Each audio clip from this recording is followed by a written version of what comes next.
Hey everybody, don't want to keep anybody waiting, trying to be as punctual as possible. How's everybody? Welcome, welcome. Today's show is brought to you by Addicted to Gear. How's everybody this Sunday? I hope you guys are doing well and surviving after the 4th of July celebrations. Hopefully you guys have all your digits. There was no casualties, not too much overeating with the barbecue, I hope, for our American friends out there. So hopefully you guys are all, you've dealt with the hangovers from the 4th of July and you're back to normal. Welcome everybody. This is Addicted to Gear. If you guys are new, welcome. If you guys are return visitors, welcome again. I want to say thank you for everybody that supports the channel right off the bat this morning, because I know a lot of you are regulars here. So if you are a regular, thank you so much for tuning in and making this a lot of fun for me. By the way, if there's any issues with the sound, let me know on your end, okay?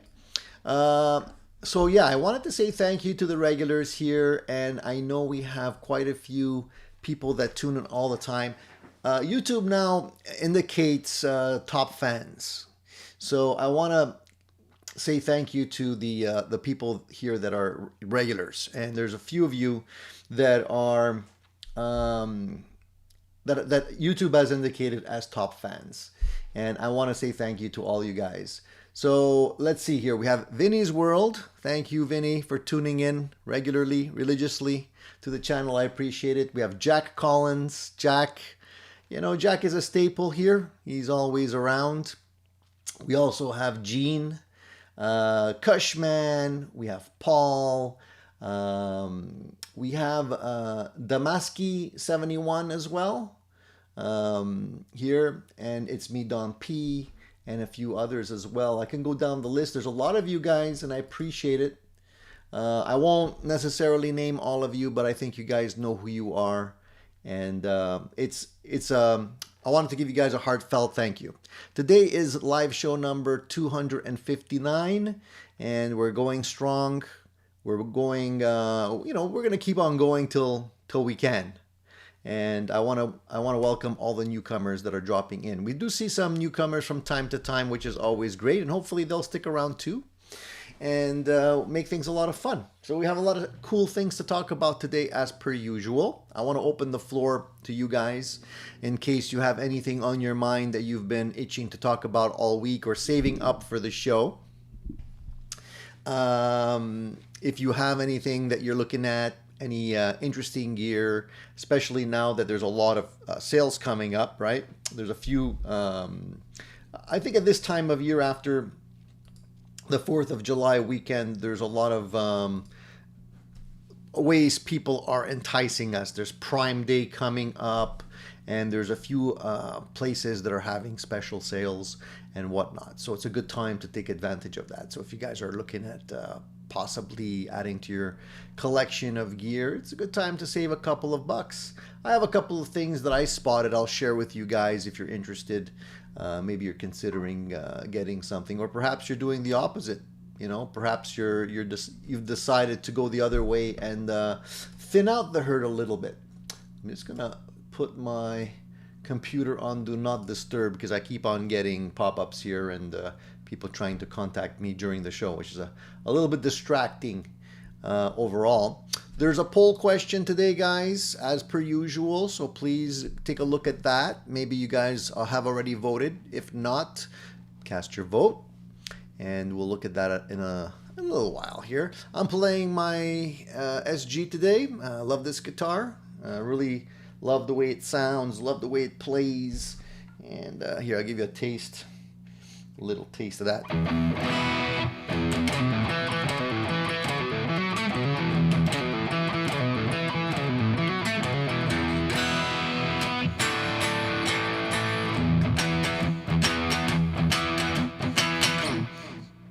That's just a little morning wake up for you guys. Hopefully you can hear how that sounds, but I love playing this guitar. It's just set up so perfectly for me.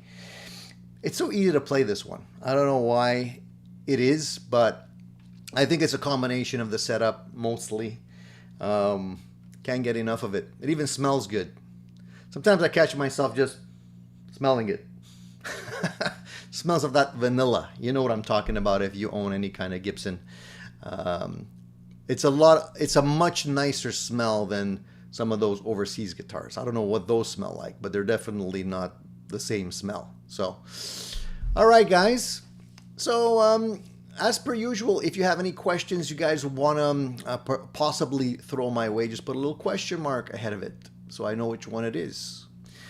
Yeah, Davis, April Wine. You know what? I don't know why I don't listen to April Wine more. They have so many cool songs. You know, not just because they're Canadian, but they have such great hooks on their songs and opening riffs and all that kind of stuff. It just kind of like grabs you and pulls you in. So I'm a little bit ashamed to say that I don't play enough April Wine. And I think I have to change that. I think we're gonna have to add some April Wine to our roster of songs that we play as my band in general.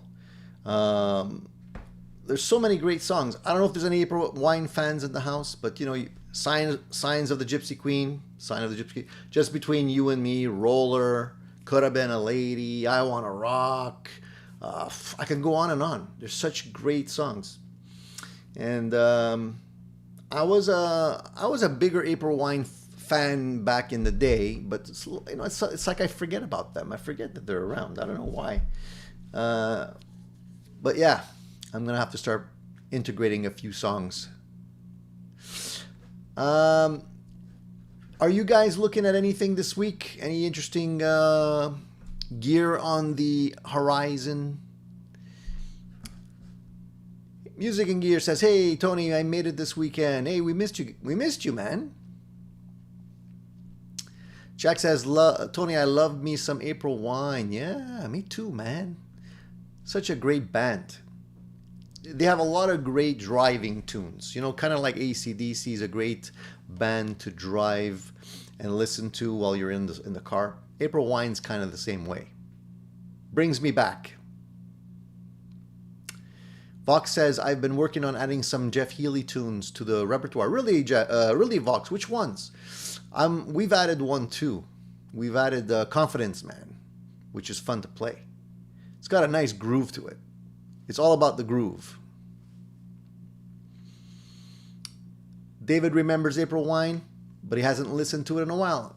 See, David, like me, I don't know why. It's like they have great songs, but it doesn't come to mind, you know? I generally go to the same stuff all over, you know, over and over again. Profile Projector says, "Tony, what about Ozzy?" What about Ozzy? What about him? What do we need to play? Some Ozzy here? I don't know.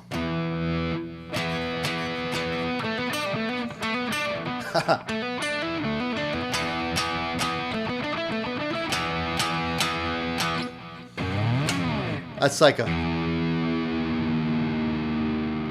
have to get that right, no.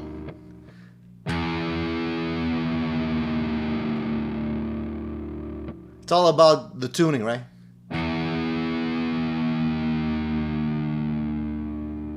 Then you got to bring it back up again. See, if it's not in tune after that, you're screwed.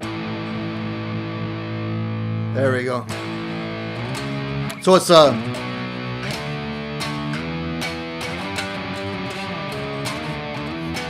I'm too early.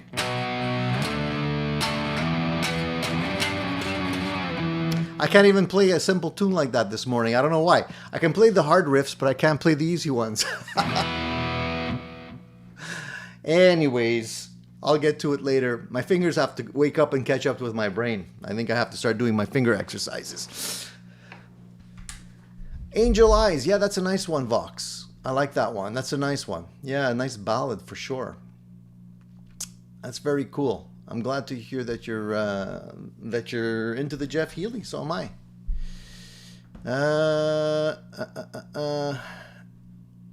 Let's see. Any questions? Oh yeah. Okay. So we answered profile, and I'm scrolling back quickly to see if I missed anything here, Any questions? Okay, yeah, Cushman says that he picked up a Ritchie Coatson Telecaster.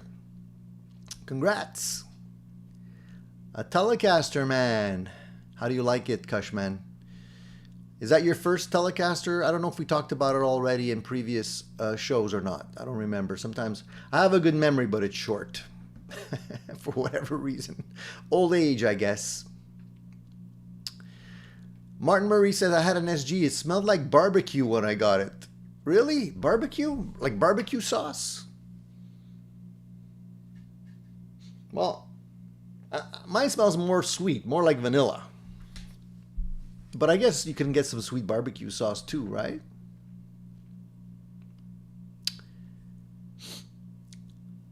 It's an added bonus if your guitar smells good, in my book. Nobody wants a stinky guitar.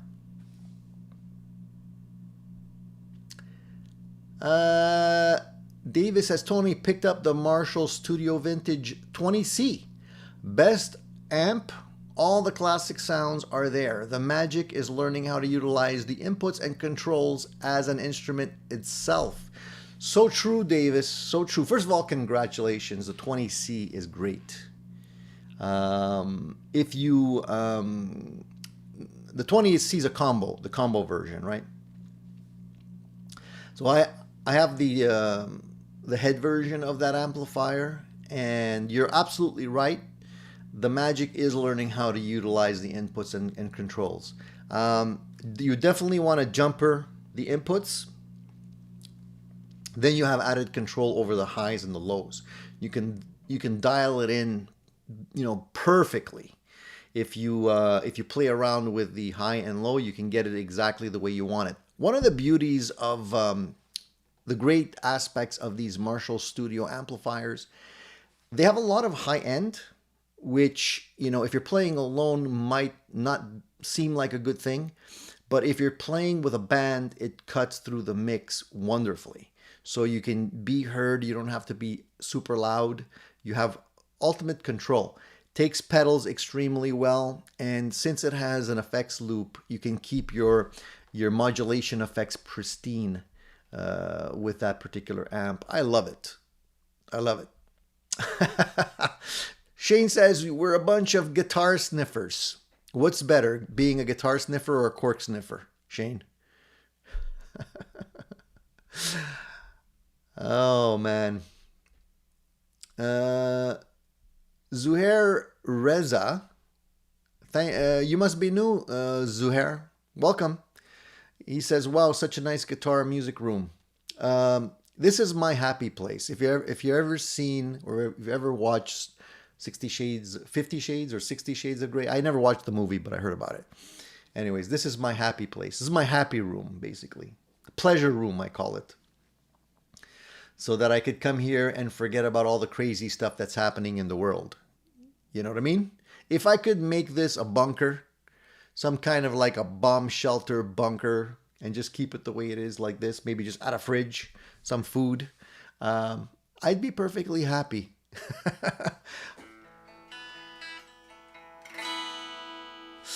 Zach says, Tony, this is a fun way to start a Sunday morning off. I really enjoy the show. Hey, thanks, Zach.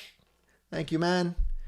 I enjoy it too. I look forward to this time all week, to be honest with you. I'm a nerd, and nothing makes me happier than spending some time with other nerds that can appreciate gear and, relate to what I'm talking about. Not everybody gets it, but I think you guys get it. So I appreciate you guys. Shane says, I have a neck through Telecaster. So if anybody's wondering why Shane brought that up, the poll question this week was asking whether you're more of a neck through guitar body type of guy or a bolt-on neck guitar guy. We'll get to that in a minute. But Shane says he has a neck through Telecaster. Very cool. Which guitar is that, Shane? If you can be more specific. David says he took a tour of the Taylor factory and he says that was a nice smell. I'm sure it smelled great, David. One of the things I really love the smell of is wood. and freshly cut lumber, any type of wood smells so good. So if you've, I was actually doing some things this week. I was actually, I made myself some hangers, some wall hangers. You can't see them, but they're here because I'm running out of room back there, and I don't want to add another rack because I don't have space for it. So I ended up creating or making a couple of wall hangers, which are just off camera to my right here. There's 3 more guitars hanging on the wall here. So to be able to do that properly, I had to cut some blocks of wood and MacGyver some stuff, but I got it to work. I got to tell you, it gives me a little bit of anxiety seeing guitars hanging on the wall. I don't like to have my guitars hanging on the wall because they seem like they're so exposed, and nothing would hurt me more than having one of these things fall off the wall. So I kind of made sure they were attached there nice and strong, but it still worries me a little bit, but I'm taking a chance. So I make sure not to put the expensive stuff on the wall here. The expensive stuff usually stays in cases anyways. So Shane says, you're not a guitar nerd. You're a guitar god. Shane. Thanks, dude. Your check's in the mail.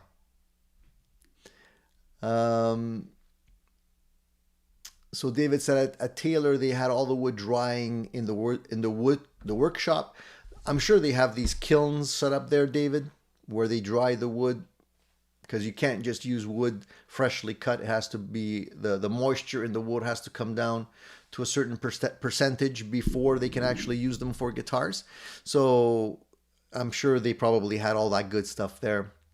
I'd love to tour a place where they're making guitars. That would be a lot of fun. I haven't done that yet. People have always mocked me here because I live in the area where they make the Godin guitars, pretty well-known Canadian brands.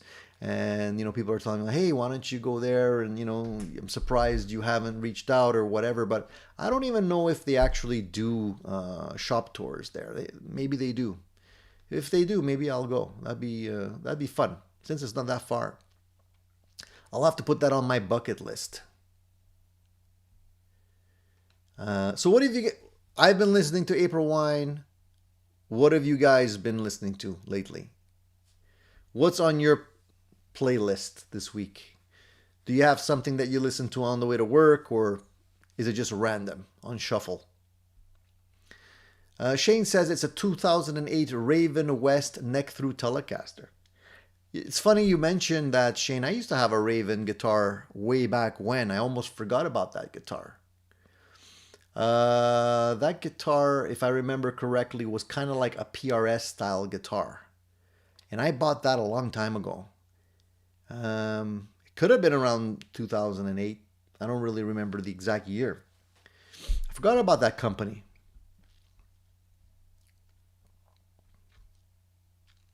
Stuart says, I just put some ribs on the smoker. Glad you all waited on me. So, Stuart, what time should I be there? How much time before they're ready? It's funny, my phone must not be on or something. I never got the invites, Stuart. Hope you made enough for everybody. Nothing beats ribs on a smoker, man. Oof. Jack says he's been listening to a lot of Joe Bonamassa. Nice. That's cool. I gotta admit, I haven't listened to Joe's stuff nearly enough. I enjoy Joe's commentary on guitars and all that kind of stuff, and I enjoy some videos that he's put out there live where he does an amazing job. But I couldn't even name one song from Joe Bonamassa. So I can't call myself a true fan, unfortunately. So I got a lot of learning to do.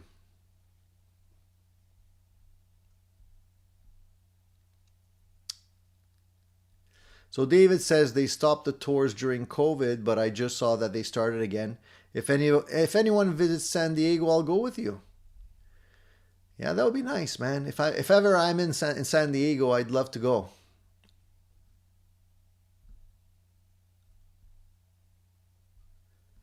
So Stuart says YouTube channel called Country AF. I could imagine what AF stands for. Some unique artists on there.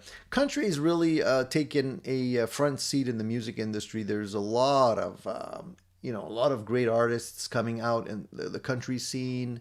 Nashville, it's the place to be if you're a musician. So I don't know if anybody here is a country fan. I wouldn't call myself a country fan, but I could appreciate some of the stuff, some of the more modern stuff. If it's not like hardcore country, it's pretty good.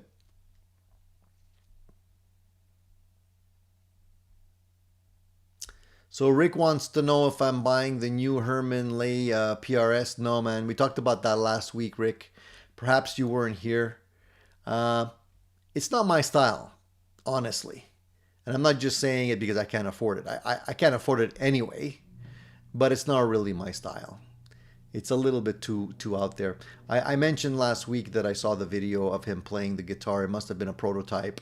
He was playing the guitar live someplace, and he ended up hitting it with his hip. He was a little too overzealous with his performance, and he cracked it in half. So that's not a good thing. That's not a good publicity stunt for the people over at PRS, which it probably, I mean, it was probably meant to be advertising since new guitar and all that. But yeah, not a good way to start off a new product launch. Hopefully they fix that issue now.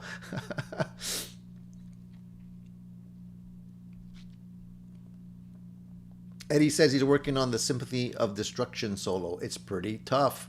So how do you go about breaking down the challenging solos, Eddie? Do you have any kind of tips you can share with us?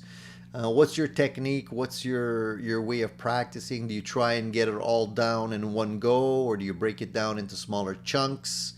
Some of the solos are extremely challenging. I usually like to break it down and work on it over days, sometimes weeks, depending on, what the solo is. Sometimes it takes that much time. It's not always easy to remember too.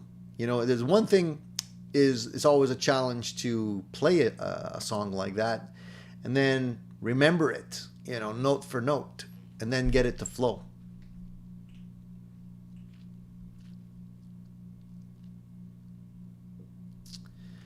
So Zuhair says, we're similar. Couldn't name any Joe Bonamassa songs, but he plays well. Listening to Molly Hatchet lots lately. Ah, Molly Hatchet, yeah. So that's a name you don't, a band you don't always hear too often these days either. Yeah, you see, there's a lot of great stuff out there still that we tend to forget, right? David's listening to Bluegrass. Molly Tuttle and Billy Strings, and Shane's listening to Nita Strauss, Controlled Chaos instrumental album. Cool. So Rico said he stayed up late last night watching the Ozzy concert in the UK last night. Yeah, so I didn't watch the concert, but I did see clips. I think one of the clips I saw was when they were playing Iron Man. That could have been the last song. I think that was officially the last song. It's kind of sad because if you think back, it's the last Black Sabbath song. I can't even speak. The last Black Sabbath song ever played live. So that's like it's I guess a closing moment for the band. It must have been a tearjerker for Ozzy and everyone, but it's a good way to end it, no? I think, I was watching that video just to see whether or not Ozzy was lip syncing, because I had a feeling like he wouldn't necessarily be able to pull it off. And I'm happy to report, and this is just my opinion, maybe I'm wrong, but it seemed like he wasn't lip syncing. It seemed to me like he was actually singing the song, and he did a great job. It did look to me like he was reading off a teleprompter, though, because he wasn't really blinking. The entire thing that I was watching, he didn't blink once. And usually when you're reading something off a teleprompter, that's a sign. That's a clear giveaway if you don't blink.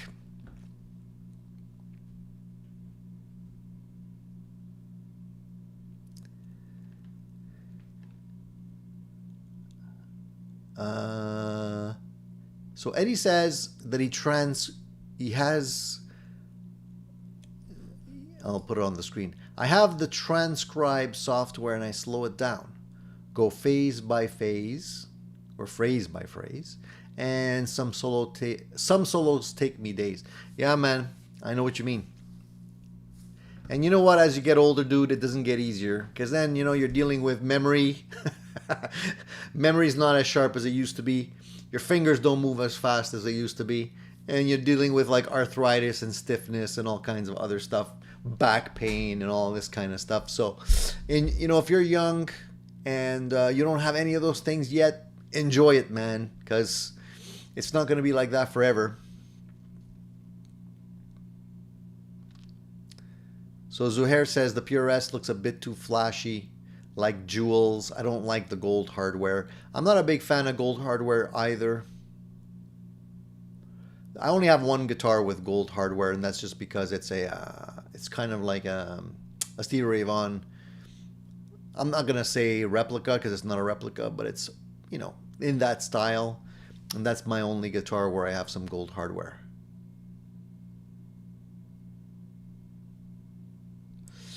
I want to say that I've been talking about different things in the past videos, things that I like to use, software and multi-effects and all that. I think I mentioned last week that one of the softwares that I like to use is a software called Overloud. I don't know if you guys ever play with that.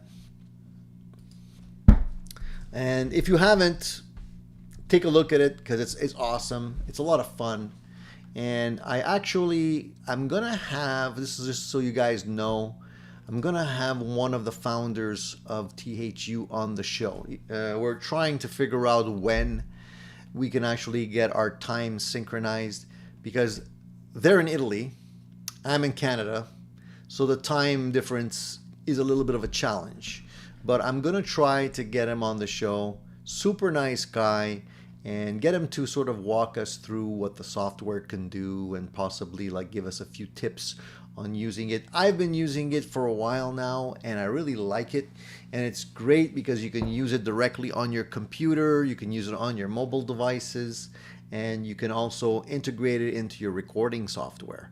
So if you're recording stuff through things like GarageBand, or maybe you're using Logic or other software like that, you don't have to connect anything. All through software you can get all your great guitar sounds, and you have a great selection of amplifiers and pedals and effects and all this kind of stuff. So it's a great way to sort of get all this gear for cheap, because the software is not that expensive, but it works really, really well. So if any of you are interested, keep your eye open for that. I'll post, a message before the event so you guys could tune in and not miss that.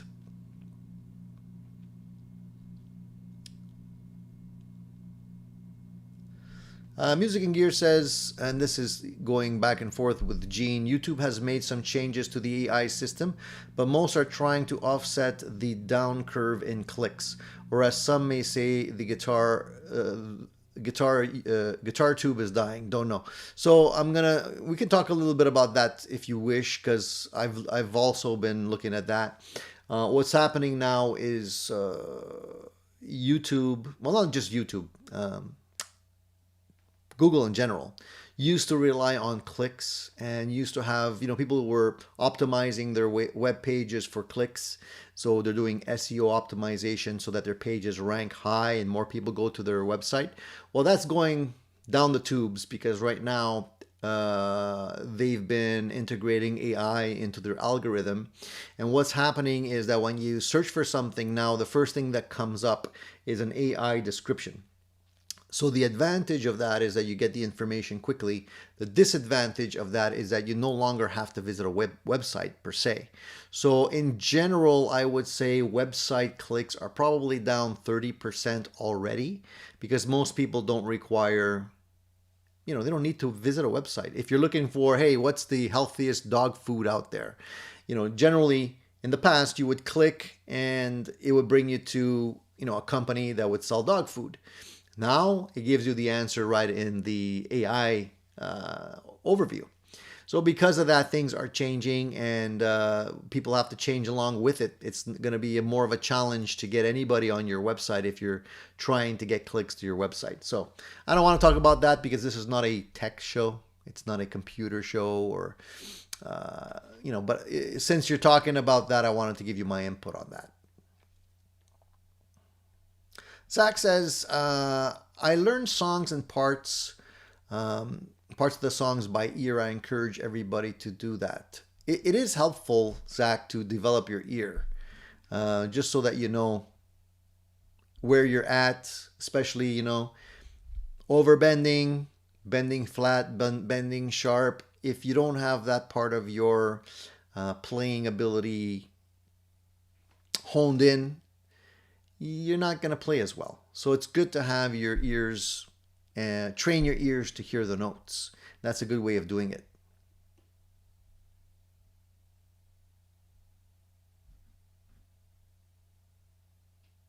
Stuart says, if you wear that shirt, you need to read In Harm's Way, the story of the USS Indianapolis that he talked about at the table.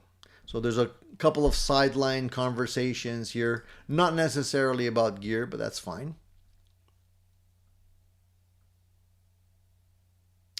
Shane, the whole YouTube algorithm, I agree with what you're saying. The whole YouTube algorithm is designed to keep you on YouTube. So right now they're hijacking most of your attention with the shorts. Before you know it, you're clicking on a short and then all you see are short videos. And those short videos are like crack. They're basically designed to sneakily, if sneakily is even a word, but steal your attention away from you while you don't even realize you're starting to watch those videos. And it sucks you in, and then before you know it, you're 5 or 6 or 7 videos in before you realize what you're doing. It works extremely well, and it's a time suck, and I try to block those short videos as much as I can. I don't even make short videos. A lot of people probably would say, Tony, you got to. And they're probably right. If I need to get people's attention, I probably need to be creating more short videos like that. But I don't really like them. I feel it's harmful to people in general because, especially young people, they spend hours and hours of their day doing nothing productive, just watching these videos. And I get sucked in too.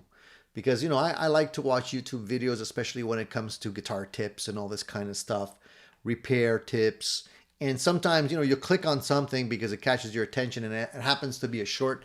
And next thing you know, you're watching some stupidities. So we got to be more diligent and be more aware of what we're consuming. And I'm trying to stop wasting time on this kind of stuff. I don't have time for that anymore. So I got to make my day as full and productive as possible. And that means limiting some of this stuff. DMAX says, I was searching for tax information the other day and the AI answer was flat out wrong. We're doomed, so I play more guitar. DMAC, the reality is AI is going to kill us eventually. And we're just heading in that direction. We're heading in that direction. Smiles and all. You know what I mean? We don't want to think about it, but unfortunately, it's a little too late to put the genie back in the bottle. So we just gotta hang on for the ride, man. So Rick says he just picked up an SWR headlight and an SWR triad cab. So Rick, it sounds like you're getting ready for something big. What's the ultimate goal? What's the end goal in all this, Rick? What are you trying to do here? Oh. Stuart says he watches YouTube for long content. Yeah. And David says he's learning Bang Bang by Nancy Sinatra. It's kicking my ass. Doing an E flat in a C shape. Does anyone use 4 fingers for a C shape Do I use four fingers for? No, not really. But you could. There's always ways. Anybody use the cage system here? Anybody fool around with the cage system or not?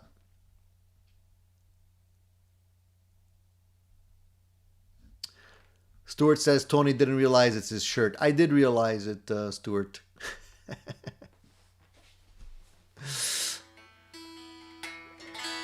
So, okay. Let's talk about a couple of things. One interesting thing that I saw this week was that Gibson is hunting for the iconic cherry red Gibson ES345 guitar from the movie Back to the Future. I don't know if you guys know this or heard about this. Have you guys heard anything about this? It's interesting because apparently they want to find this guitar that allegedly went missing after the movie. So it's been missing, I think, for about 40 years. It's gonna come up to the 40-year anniversary, isn't it? Isn't it the 40-year anniversary of that movie? By the way, it's a great movie. I love that movie. So they're trying to find this guitar. And they've also put out videos, I think, to help in the search. I think Michael J. Fox made a video. Christopher Lloyd made a video. All the actors in the movie, Leah Thompson, even Huey Lewis, because if you guys remember, they used a song from the Huey Lewis and the News in the movie, right? That was one of the songs that they played. So they put out these videos urging fans to provide any kind of information or leads to the guitar's whereabouts. And apparently there's a little identifying mark. So if you have this guitar, you might have it and not even know it. Apparently the instrument has a unique 12th fret inlay that is solid. Because, you know, that particular model has the inlays that are cut, the split parallelograms. But apparently on that guitar, the 12th fret one was solid. So if you do have that guitar, then you might be holding on to a piece of history. And apparently there's even a number that you can call if you have any information. Imagine, it's like missing persons report. The number is, if you have information, you can share this out with your friends. The number is 345-1955. So if you want to share some tips, you can call that number. How crazy is that? I didn't even know I didn't even know it was missing. I didn't know at all.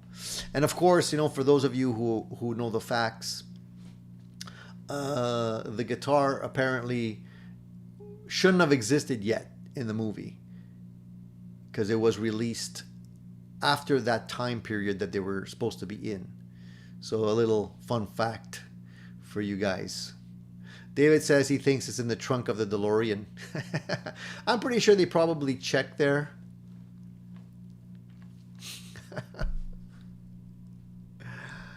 So, pretty interesting information there. Rick is saying, actually, Tony, I'm keeping this right for when I'm gigging in Saskatchewan. Okay, so you're sort of bulking up, so to speak, for your gig. All right, new gear. That's cool, man. Must be an important gig for you.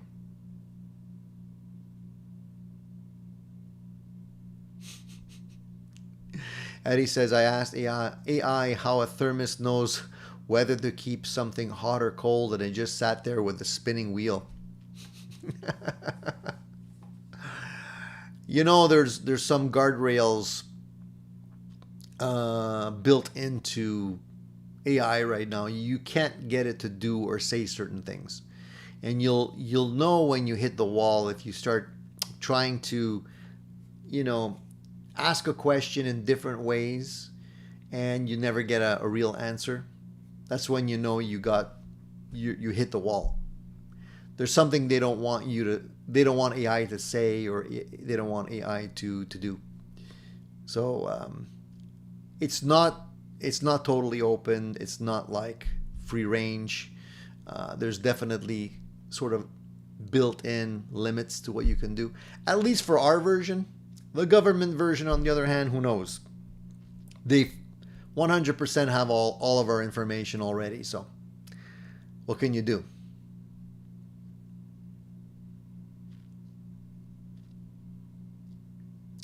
So Shane says it's a 1958 ES 425 playing through a 1959 Fender Tweed amp.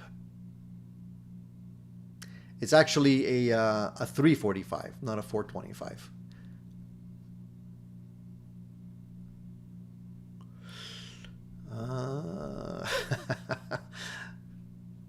So Rick says, Tony, the rig is being kept in Saskatchewan for when we were gigging there. Cool. Okay, so it's backup rig.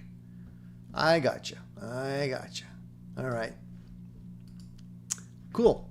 So I've been eyeing a couple of interesting things over the week in terms of stuff that's going on sale. I'm not going to talk about that right now just yet, but there's a couple of interesting things for any of you ZZ Top fans out there. They are releasing or have released a new compilation album.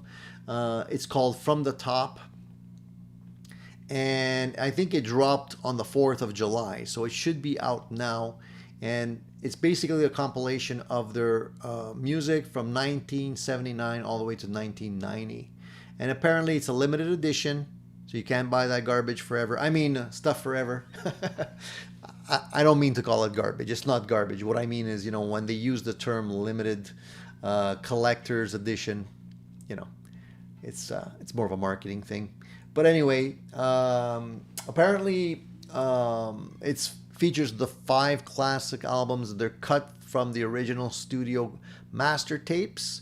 They're pressed on vinyl. So this is a vinyl thing. It's not a CD or anything like that. It's actually vinyl. And you got everything in there, including a glossy gatefold jacket, faux leather strip case, the slip case meaning where you can keep your albums in, and all the liner notes and all that great stuff. So if ever you're looking at expanding your album collection, I don't know how many of you actually play albums these days, but that could be a really nice collector's item to add to your collection. I think there's only 3,000 that have been made, so you can pre-order it, but it's probably going to go fast. So that's something cool. If you, we're talking about music and what you like to listen to and all that great stuff. And I like ZZ Top. I like the early stuff. Yeah, rest in peace, Dusty. It's not the same without Dusty, I gotta say. They try, but it's not the same. There was an interesting article for those of you that are interested in learning more about Dumble amps and the legacy or, you know, the mojo behind those particular amps. I know a lot of us have never seen one, will probably never own one, but there's been a lot of talk about Dumble ever since JHS has released that not a Dumble pedal, and so it's been in the forefront of a lot of articles and stuff like that. So there was an interesting article that I came across, if you guys are interested in maybe learning a little bit more, where they're talking about how Bob Rock, who is the main producer for so many mega popular albums and worked with so many bands. And I didn't know this, but Bob Rock was a collector of Dumble amps. He would buy amps as often as he could, and he was friends with Alexander Dumble. So there's an interesting article based on his knowledge and the amps that he's owned over time, and how he understands the development that went into these amplifiers. So if you're interested in that kind of rock lore, it's an interesting article to check out. Yeah, I saw that picture. I don't remember when it was, but I did see the photo of John Mayer. Flying in a plane with one on his lap. You know, you don't want to put that in with regular luggage. That's for sure. Profile says something big happened at PRS Tuesday, according to Phil. Something big like what? Hey, anybody here located in Texas? I mean, I heard about those flash floods happening in Texas. Unfortunately, a lot of people died. I just want to make sure you guys are not in that area and doing okay. And scary stuff, man. Scary stuff happening.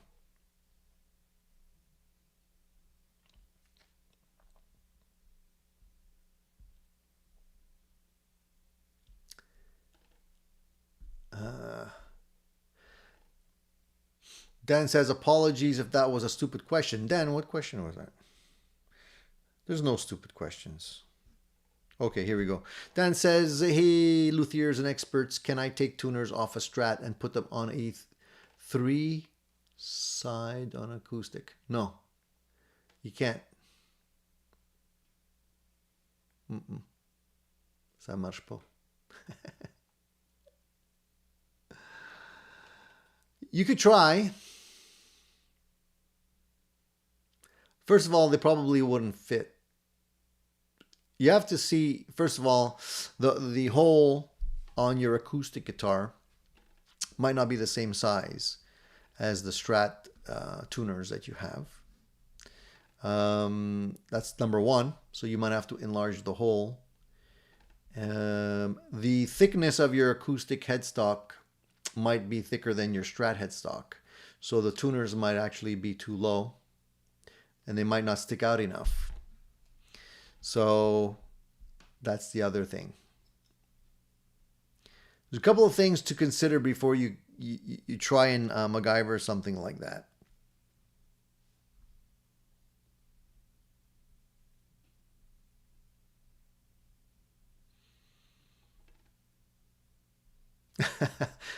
You're welcome, Dan. And also they probably look a little bit funny. Maybe, you know, just get some, I wouldn't say top of the line tuners, but some decent tuners with a nice ratio on them. I assume this is not an expensive an acoustic guitar. Otherwise, you probably wouldn't be, you know, trying to recuperate stuff like that. I mean, you can get it to work. It's just a question of, you know, what kind of guitar you're doing this on. Yeah, Eddie's right. Some of those Fender tuners have those little pins in the back that will align to little holes that they drill to make sure everything is straight and they don't turn. You can cut those off, by the way. You can file them off, but I don't even bother filing them off. If I need to take them off, I just take a wire snipper and just they break off real easy and you can take them off. Then you can just clean them up with a file if ever you want to do that. Just know that you're taking them off. So you know, if you want to ever put them back on the Strat later on, it kind of ruined it. Morning, St. Brando. What's up, dude?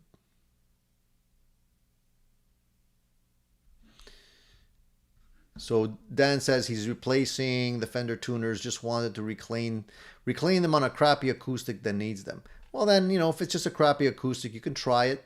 I mean, before you start making holes and modifying your acoustic guitar, just measure up the tuners, you know, just eyeball whether or not they're going to fit first, and then you can make that decision. I'm all for reclaiming anything. I never throw anything away when I'm working on my guitars because I know eventually it's going to end up in or on some other guitar. So last week, I don't know if you guys saw this, but I did a video where I was talking about the Music City bridge saddles, the Groove Masters for Telecaster guitars. I don't know if you guys saw that or not.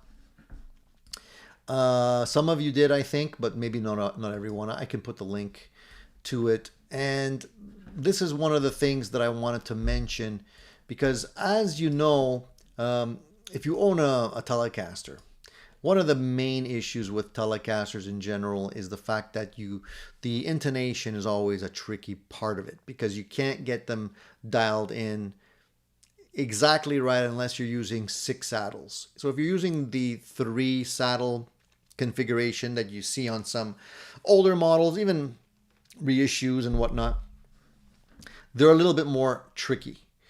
And I've experimented with a whole bunch of different saddles, and I started using compensated saddles on my Telecasters that have that type of bridge, just because it makes it easier to dial in. And I was generally happy with that, but there was always one issue that I was never able to resolve with those saddles, and that is the string spacing. The strings tend to slide around a little bit, and when they do that, eventually they slide into the Allen screw a lot of times, if it sticks out or whatnot. And then you start getting these weird sitar sounds. A lot of people don't know where it's coming from. A lot of times it's coming from the saddle. So the people over at Music City came out with a very cool redesign of those saddles, and they really made them to top quality specs. They're really well made. They're milled really, really nicely, and they're a very, I would say, worthwhile upgrade you can make to any of your Telecasters if you're serious about your Telecaster tone. So I made a little video on that last week. I'll put the link to it in the chat so you guys can watch it at your leisure.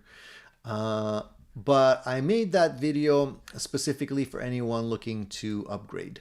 And if you haven't already seen that video, I would say try and take a look at it. It's very worthwhile. I did it. I also showed how to install it. I did a little segment in there where I took my guitar to my messy workbench, installed all that stuff, then played the guitar. It did feel better. At the end of it, like, it's not really a question of sound. Like, it's not going to turn your guitar into a different guitar. That's not the point. But it's just, I feel like it had a more immediate attack, and it just felt better overall. And the strings, rock solid. Intonation, rock solid. And that's something, if you have a Telecaster guitar you really like and you want to make even better, it's a worthwhile investment.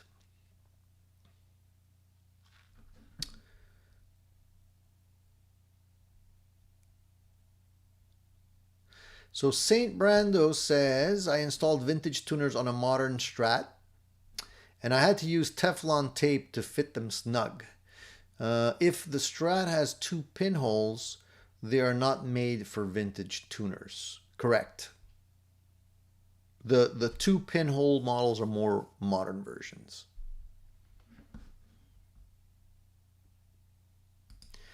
And sometimes that is the issue. They use the shaft is different sizes on the modern ones as opposed to the vintage style ones. They're not the same. That's what I was saying earlier. I think maybe just before you came in, Saint Brando, we were giving him some advice, and that's one thing that I mentioned. You have to really measure that up first, just to make sure everything fits. Do we want to take a look at the poll question, guys? Show's not over or anything, but let's jump to the poll question quickly, because I had asked the question regarding whether or not you were more of a bolt-on neck kind of guy, or if you like guitars that have neck-through designs. And I gotta say, I'm a mixture of both. But some people prefer one over the other. There's advantages, disadvantages. So let's look at the results. So there's 88 votes. I posted this late last night, so there's not that many votes on it yet, but you can still vote if you wish. 68% of you said bolts for me, bolt-on necks, and 32% of you said nothing beats a neck-through design. So, I wouldn't say I avoid one over the other. I mean, if I like a guitar, if it has a bolt-on neck, I'm okay with that. Because it's easier to repair. Sometimes you might have to take it off for whatever reasons. When you have a neck through design, It's also good. Like when I say neck through, though, I'm talking primarily neck completely through.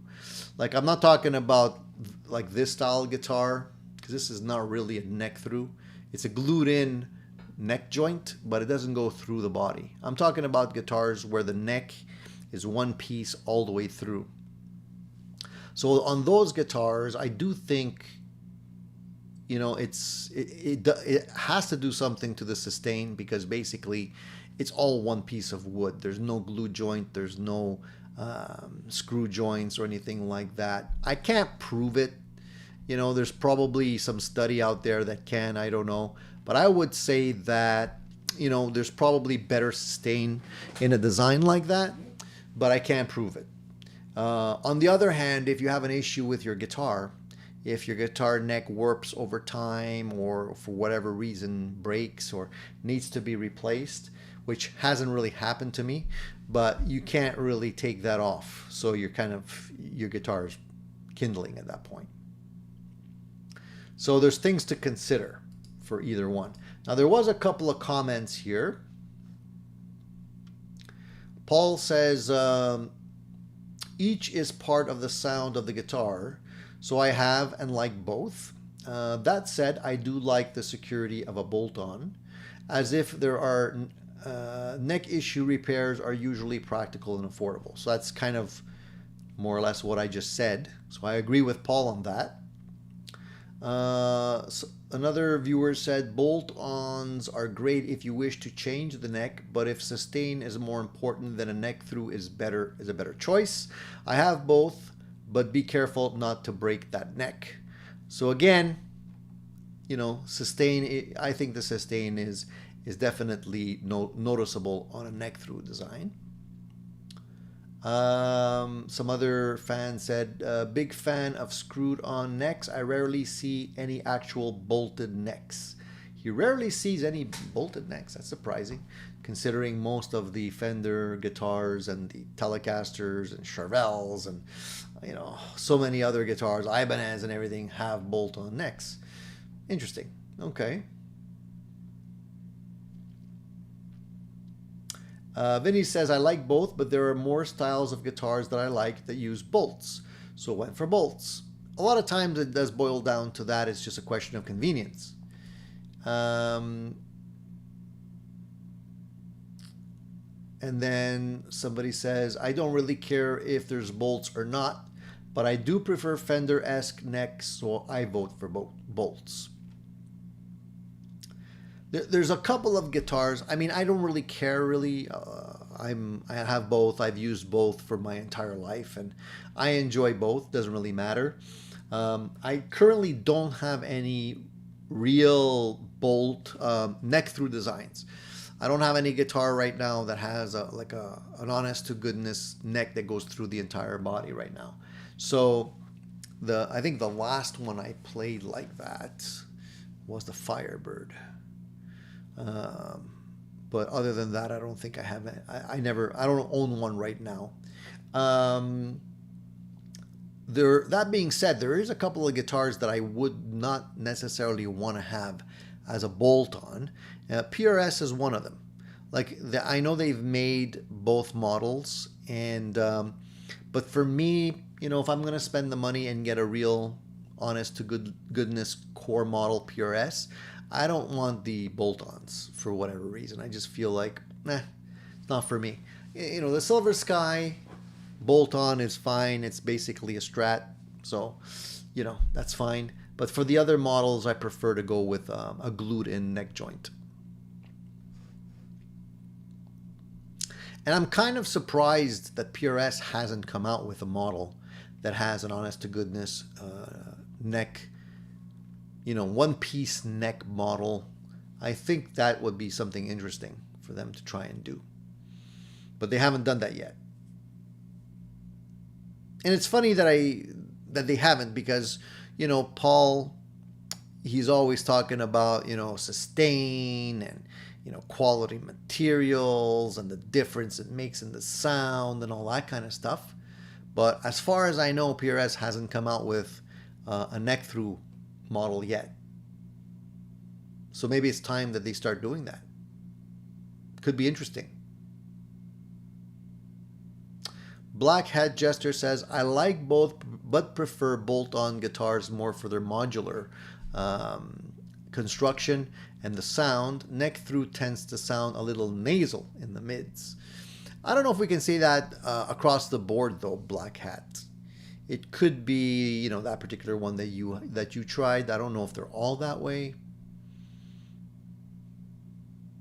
I have to say the Firebird did have a little bit of that nasally thing happening. Now that you mention it, though.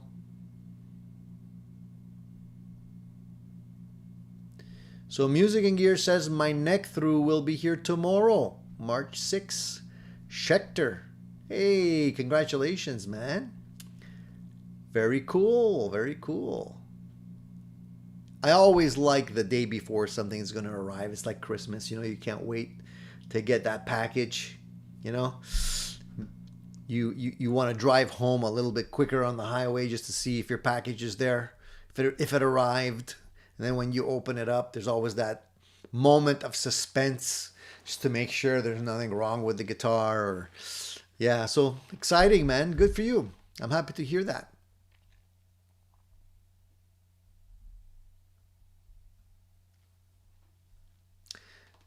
Yeah, Shane, I know, man. I don't know if there's actually a study that's been done on that. Maybe there has been that I'm not aware of. I can find out, but I don't think so. I mean, who'd actually spend money on doing that? You know, if anybody would know or would have spent money on it already, it would probably be Paul Reed Smith.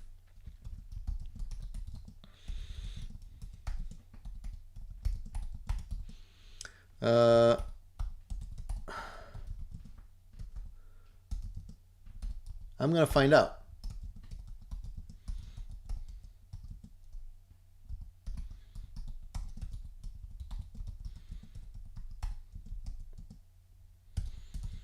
Hold on.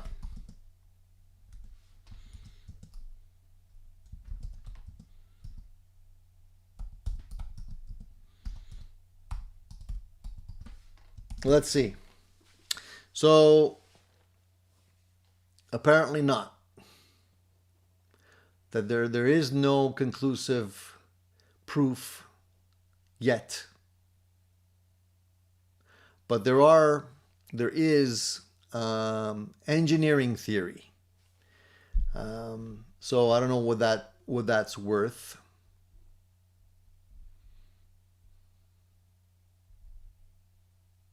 So the engineering theory is that the neck through designs have a continuous piece of wood from headstock to bridge, meaning fewer interruptions in the vibration path. In theory, this should transfer string energy more efficiently, potentially resulting in slightly more sustain. So that's the theory that most of us know, right?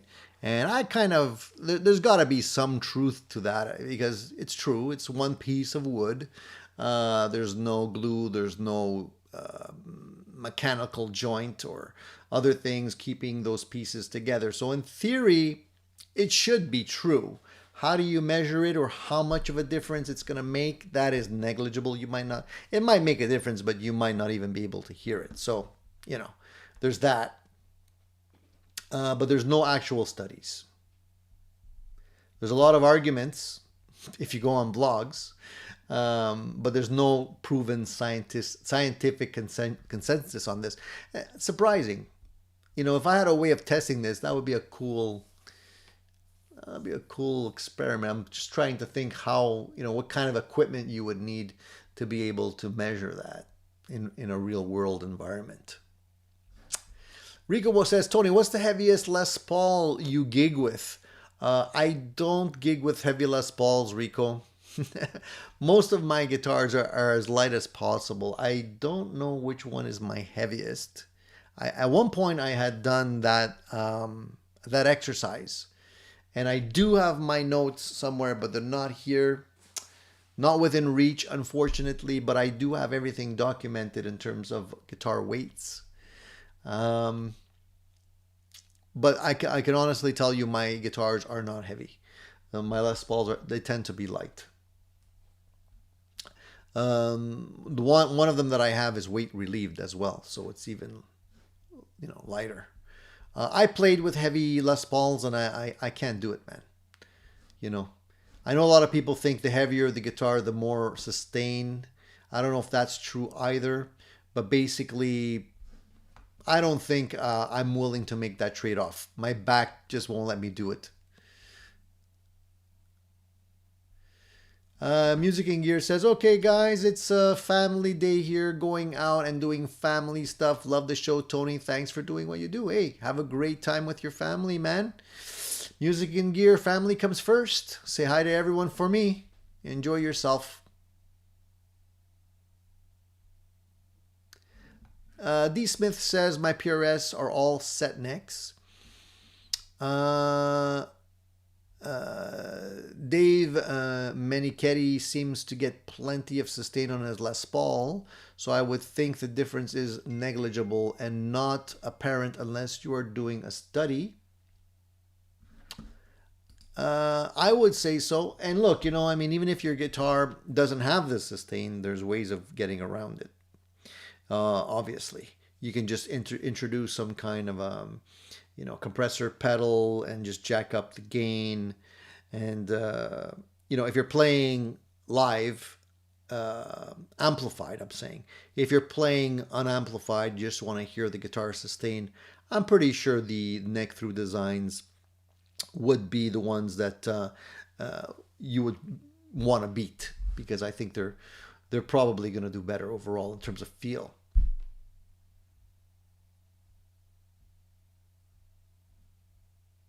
It's funny because my results here says some luthiers like Alembic from Carvin and Kiesel or PRS claim noticeable sustain benefits in neck-through designs, while others like Fender or Suhr argue that well-made bolt-on can sustain just as well, and many offer advantages in attack and tonal snap.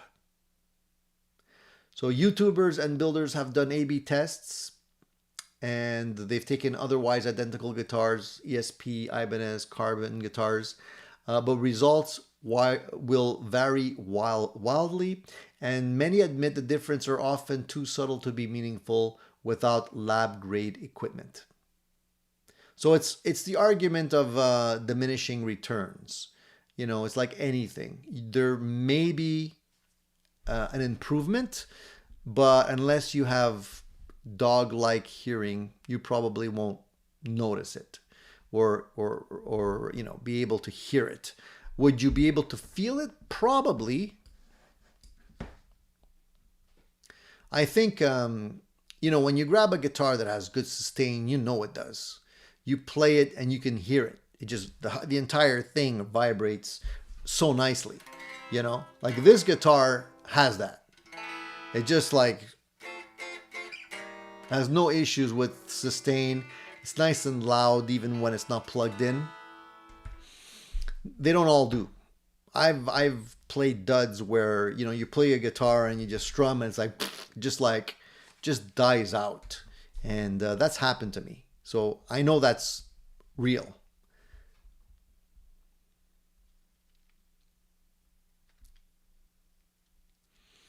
Orion says PRS demoed the guitar that sustained for 40 plus seconds.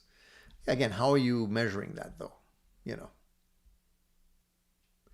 And Good Music is Good says I get about 10 to 15 on my longest guitars. It depends on your hearing, man. If you got good hearing, you can probably go beyond 40 seconds. If your hearing is shot, you might only get 8. That's what it is. It's all on the equipment that you're using to measure the stuff. So Orion says, do you adjust the pole pieces of your humbuckers? This was a question that came up last week as well. I did answer that question last week, so I'll say it again. I do adjust the pole pieces on the humbuckers. Why not? They're designed to be adjusted. A lot of people forget they're there, but that's why they're made like screws. So you can adjust them. You can adjust them. I don't see why you wouldn't want to. I don't go crazy with them, and I mostly adjust them when there's an issue. If the pickups sound good, I don't necessarily mess with it.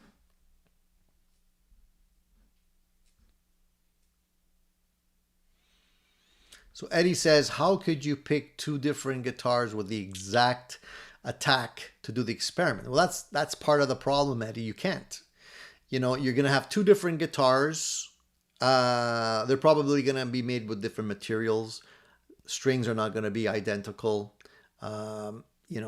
If you take two identical guitars, you could kind of limit it, but guitars are never identical. The wood's different, it's not going to be 100% identical. So how do you test it? I don't know. That's part of the problem.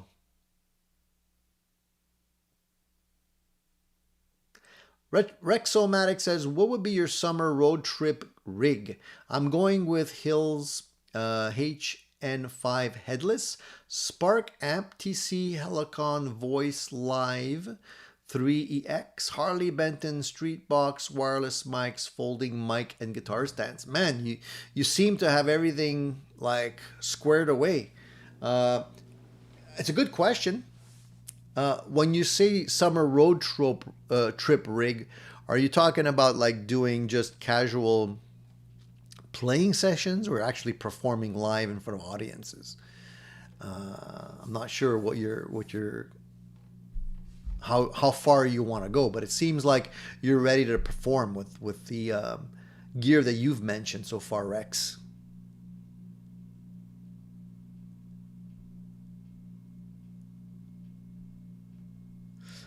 Good Music is Good says, I tried it for the first time to make my B string louder, and I noticed a result.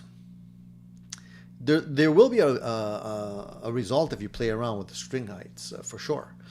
A lot of people will use the curve method. Well, they'll try and follow the curvature of the strings. So if you have the string set according to the curve of your neck, let's say you have a 9-inch radius or something like that, so you set your strings to follow that radius.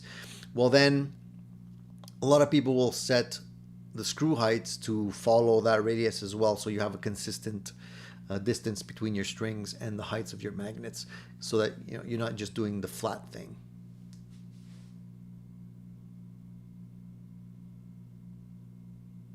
Rex says casual and small gigs. Well, you seem to have it, for me, all I would really need would be my fractal and my FR powered speaker and a guitar. And that would handle all the situations, really. I can go into a PA if I have to, but if I don't, just right out of the speaker. Have all my effects, all my amps, everything in there.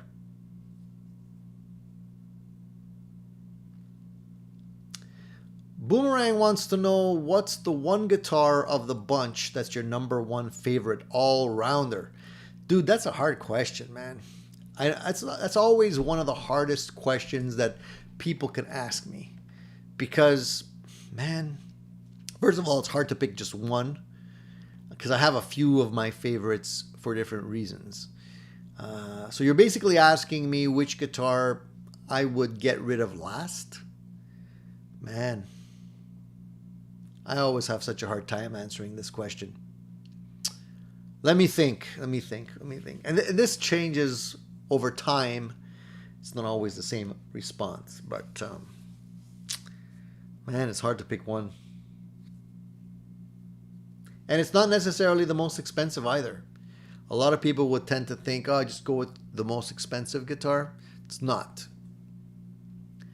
I'm going to say, the one that I play a lot and have gotten a lot of playtime on and a lot of pleasure on, it still hasn't changed after all these years. I'm still going to say it's my Tokai. I have a Tokai Love Rock that I purchased, and it's still one of my favorite guitars. And although I have really nice Gibsons and Suhr guitars and all kinds of other lower end guitars and whatever, that one just, I don't know, does it for me, man. And that's the one that I seem to consistently pick whenever this question is asked.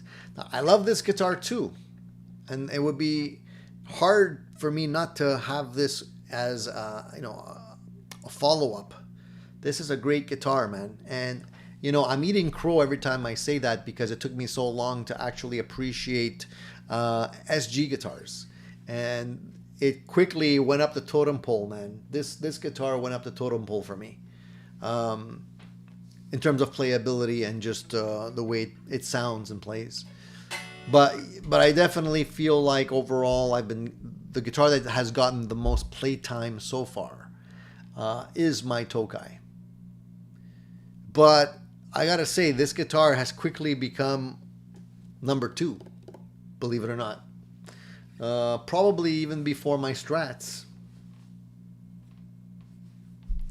So it's a difficult question, man.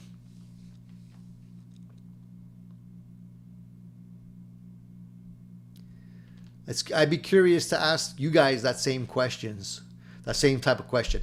If you have only a couple of guitars, the question is easier. If you have 2 guitars, it's either you have a 50-50 chance of picking the good one. As you have more guitars, it gets really hard because there's a lot of great guitars out there. And just because a guitar is great, it doesn't mean that you like it in the sense of like, a guitar could be great, but it still won't necessarily be your number 1, because you have to kind of bond with it in many different ways. It's not just the sound, but the playability, the look, all this kind of stuff. Give me 1 second.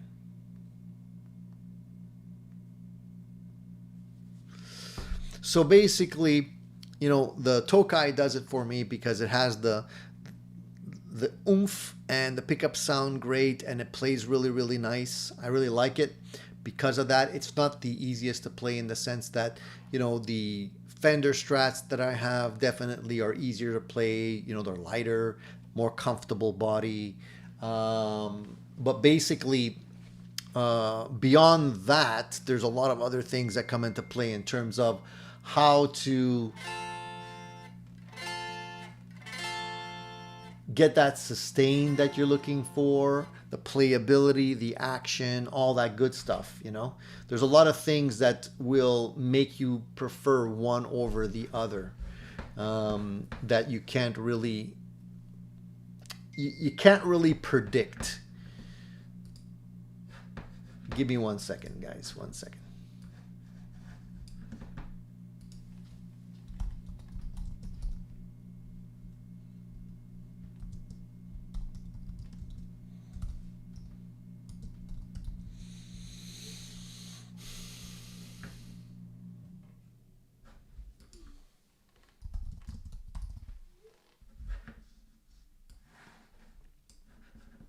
I'm gonna say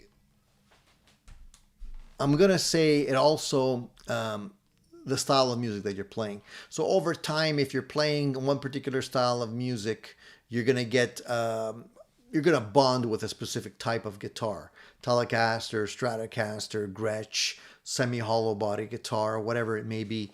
So over time, if your tastes in music will change, sometimes you'll gravitate or slowly gravitate more towards one type of guitar over the other. So you're not going to necessarily see the advantage. Even though a guitar could be very, very good, you might not feel like that's the right guitar for you at that specific moment in time because you're not playing the music that will be able to get the maximum out of that guitar, if you know what I mean. So I don't know if I'm just rambling here, if you guys understand what I'm talking about, but there's definitely better guitars for certain types of music.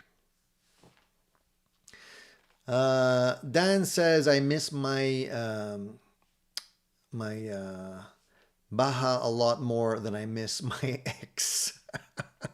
That's not a nice thing to say, man. Oh boy. Orion says, do SGs have angled necks? When you say angled, which part of the neck? Do you mean like this way? All bolt-on necks are angled. They have to be angled, or else they wouldn't play. Yes, they are angled.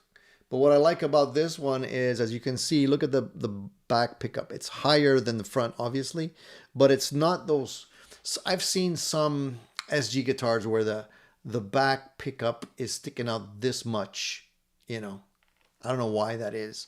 This is one of the things that I like about this one. It's very low profile.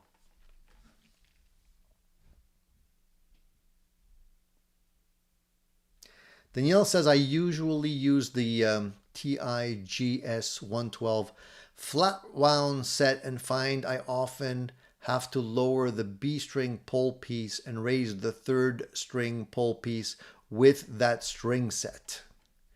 Okay. Could be. I mean, I don't use flat wound strings at all, so I couldn't really say. Have you tried Richie Kotzen Telecaster? No, I have not, Mark. That came up. That came up a few times. Has your Tokai been refretted? No, it hasn't. Not yet.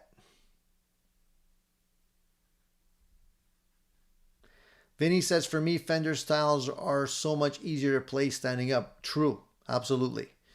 You're right on that. Right on the money, man. Semi-hollow guitars, too, are not as easy to play. Especially if you have a pot, a beer belly. But they work really nice. I still like them a lot.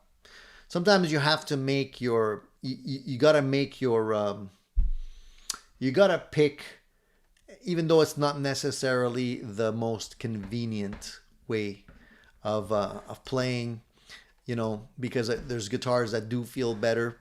But sometimes you got to make that sacrifice. You just have to go with one, you know, even though it's not necessarily the easiest to play. Who's asking me what the model year, what year and model is your Tokai? The year, if I'm not mistaken, so I have three Tokais right now.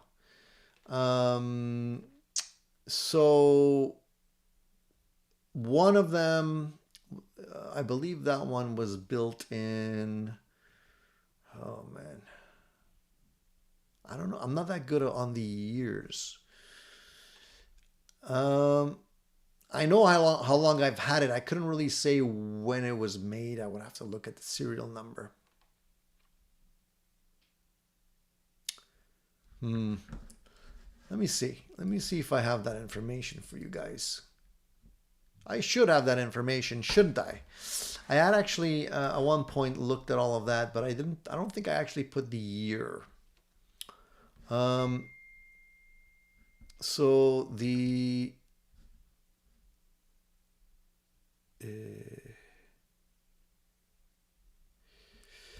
I'm gonna try and look it up. I don't know if it's gonna work.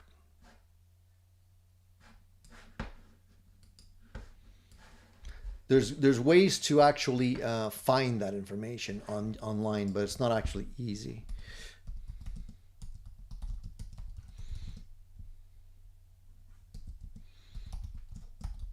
I've had that guitar for a while now, so it's going to be relatively old. Okay, so the one I'm talking about, the one that I like a lot, was made in 1978.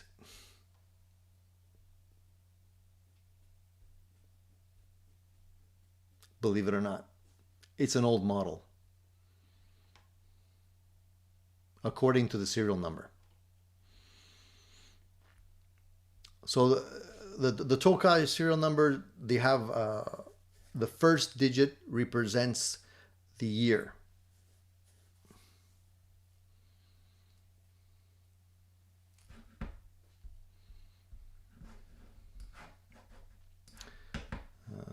Give me 1 second, guys. I'm just trying to respond here.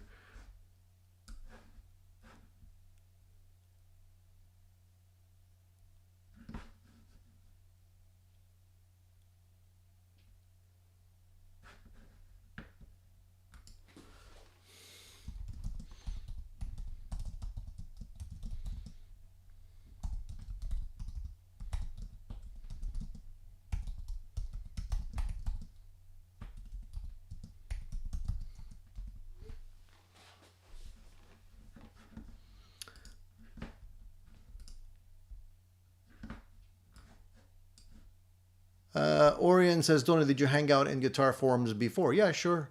The guitar forum, used to hang out there quite a bit. I don't frequent it as much.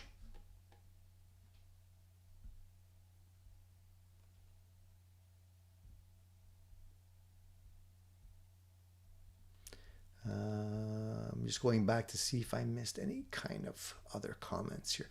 Oh, one thing I wanted to mention, guys. I don't know if you guys know this, but apparently there's a new Telecaster neck pickup that was released recently. And this was done... I'm just trying to find that particular thing. I wanted to save it for you guys because I thought it was cool. I know I have it here somewhere. Too many notes, man. Oh, where did I put that? Here, let me see if I can find it. I know that it's around here someplace. I apologize for not being better organized. Hold on.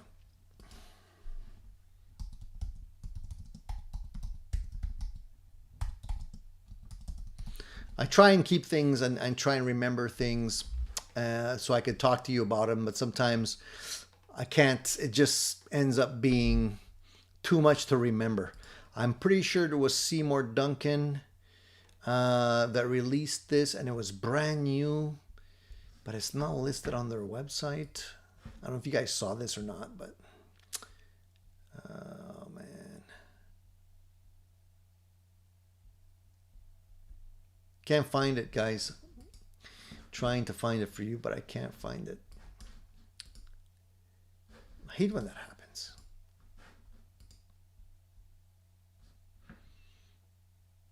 Anyways, it'll probably pop up eventually, and I'll find it and send it to you guys. But it's a brand new Telecaster bridge pickup, and it looked like it was pretty cool.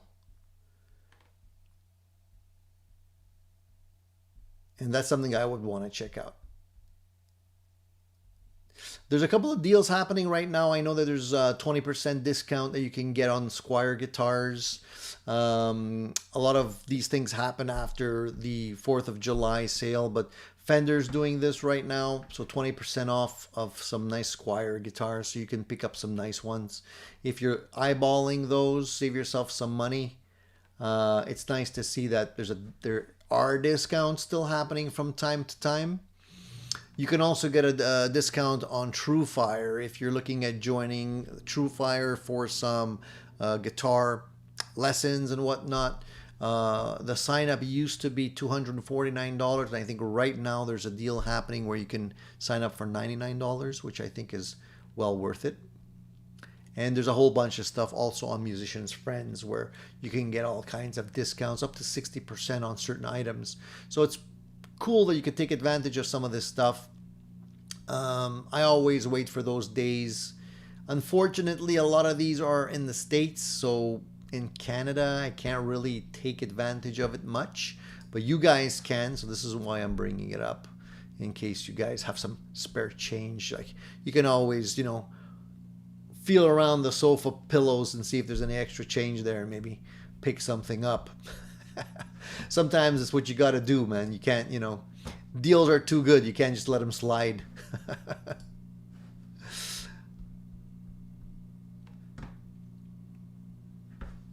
Custom buckers. No, they weren't the custom buckers though.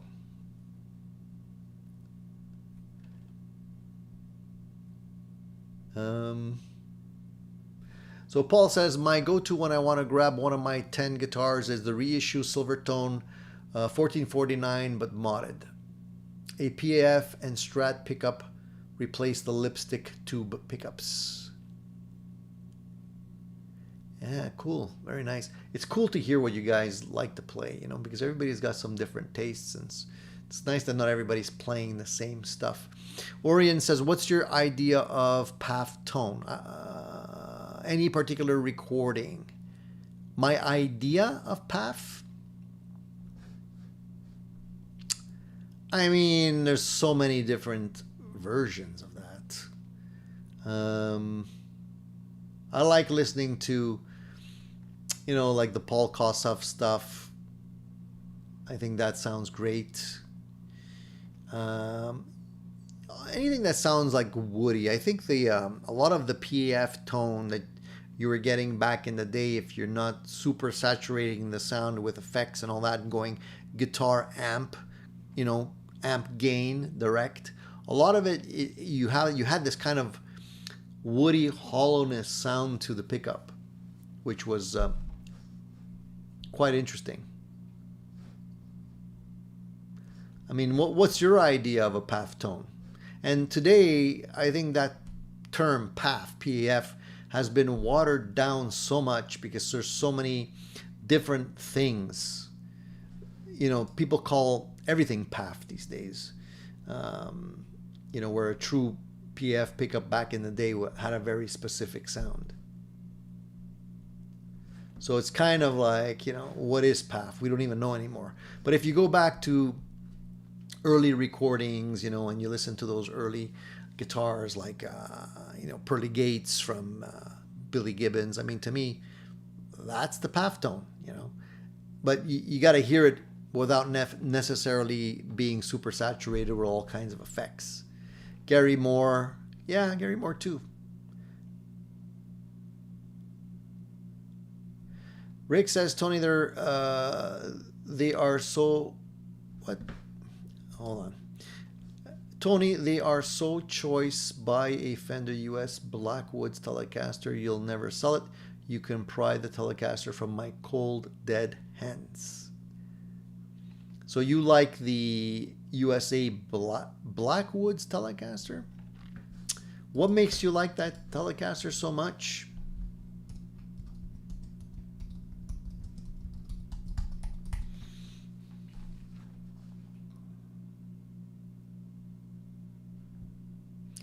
It definitely has a unique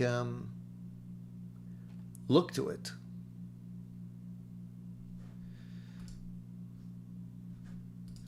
And if I'm not mistaken, that was made in Malaysia, that particular model. Interesting design.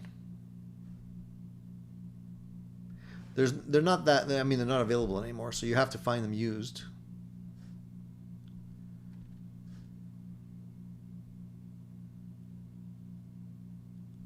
Very cool, man. Very cool. I like that. I like that guitar. It looks nice. With the P90s. Does yours have the P90s on it? Very cool.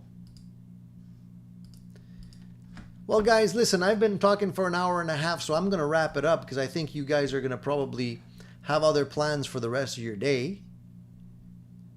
Any last questions that you want to ask? Some technical questions or something before we wrap it up? There was some great questions this week, guys. I really liked your some of your comments.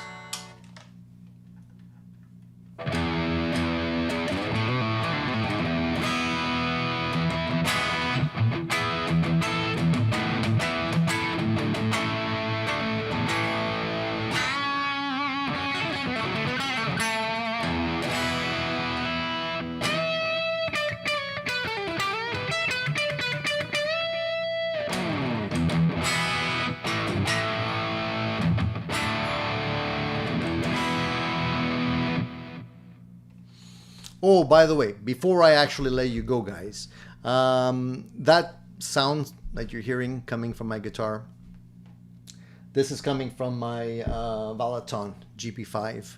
This is the Valaton, the little pedal that I showed you last week, tiny little thing. I'm almost finishing up a video on that. I promised you guys a video review, so I'm finishing that up. Really cool pedal that I've been really enjoying playing for the last little while, and it's very surprising because it's so small. You wouldn't imagine it to have good sound, but I really like playing it. It sounds great, man. So I'm gonna finish up that video for you guys today, and I'm gonna post it. So keep your eyes open for that. It should be dropping maybe tomorrow or something, just so I can put the final editing touches on it. But that is a cool pedal. I highly recommend. If you guys can grab that on one of those sales that I was talking about, get it, because it's really inexpensive and is a great backup. Tiny little thing. You put it on your pedal board, it can do so much. So keep your eyes on that one, okay? Okay, man, that is all I want to talk about for today, and we're gonna catch